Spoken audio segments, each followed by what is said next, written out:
Welcome back to Sunrise. Today, keeping our focus on the just concluded Anambra governorship elections. We've got Mr. Chijioke Kuli, SAN, the president of League of Anambra Professionals, here with us in the studios. Well, the league did go out there and appeal to people to come out and vote, but the figures we see there, where INEC says only about 22.16% of the people came out to vote.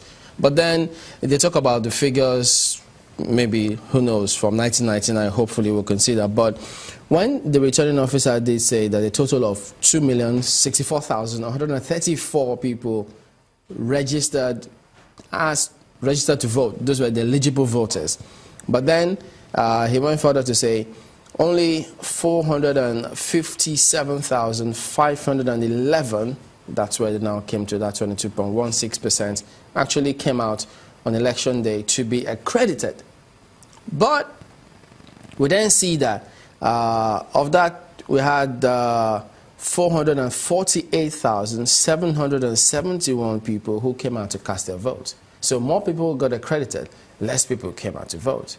What does that then tell us? Does that mean that after they came out, got accredited, lost interest, and then the figure further went down? Yeah, it is possible. You know, you can tax some people's patience. You know, they in between maybe they could. I can't say because I was not there, but you could have some sort of explanation. Some people could get accredited, but the actual voting process,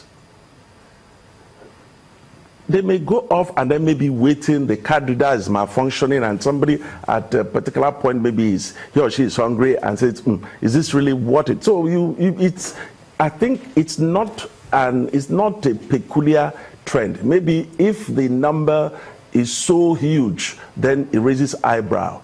But people could get accredited and then not show up. For me, I don't think, yes, it's noteworthy, but I don't think that it is that significant, that little discrepancy.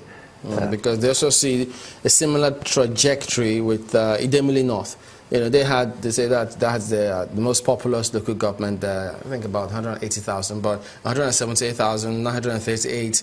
But you had only 25,254 being accredited. So the figures huge, but then the actual voting consistently just drops in all of those local government areas.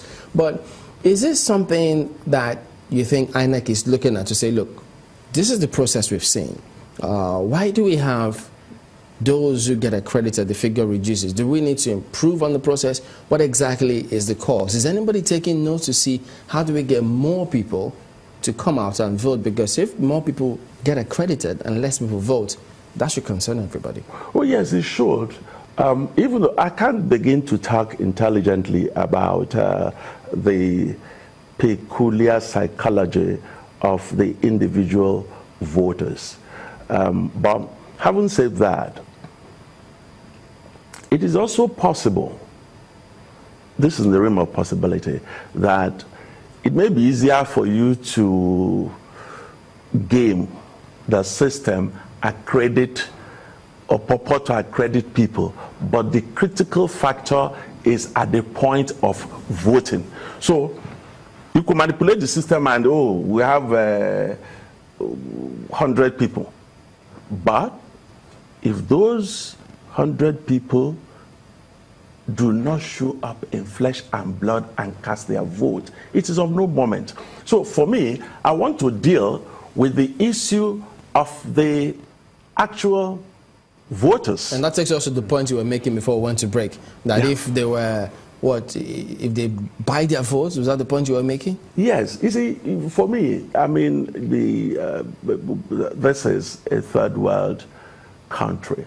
Regardless that Anambra State is reputed to have the highest per capita income of all the states in the country, but you still have a lot of people who, the issue of daily existence is an issue for them. You know, what actuates a particular voter in behaving one way rather than the other is sacrosanct for him. At the end of the day, democracy is about transaction. You promise me something, I'm holding on to something. It may be tangible, it may be intangible. Like I was saying, Chidoka had made the point about superior financial firepower. You see, I will have as disturbing as it may be that somebody may just trade his or her vote for some money there and then. But at that point in time, that's an element of choice. He could have refused. It's not everybody who was offered money that they took. I can actually even tell you that the vote buying is probably in the larger picture is an insignificant percentage. But is it constitutional? No, it is not constitutional or legal, as it were. If we want to stand on legalism, no. But if we look at it logically, at the end of the day, the point I was making, what actuates a particular voter is individual and particularistic. In the United States, like I was saying, Donald Trump told people, I'm going to build a wall of several billions of dollars. I'll get the Mexicans. We sat down in our television stations all over the world and I said, this is crazy. But obviously, a lot of people bought it. I can tell you that that particular behavior of some American voters, it's even more disturbing than somebody who will say, no, let me deal here. I'm not justifying it at all. But you see, I'm coming to the point where that, as bad as people trading on their votes is, it is not as bad as a situation where whether they gave the vote because of a particular promise or goods delivered or to be delivered in future, it is different where whatever has actuated them and they voted one way, and then somebody somewhere, like happened in the past, decide to cancel their will. That's why some people will tell you they have issues with democracy. The rule of the majority have the right, quote and unquote, to be silly. But that is because a lot of people sitting down and it's rude awakening, they say, oh, maybe with Trump's election, a lot of assumptions will be making about the United States.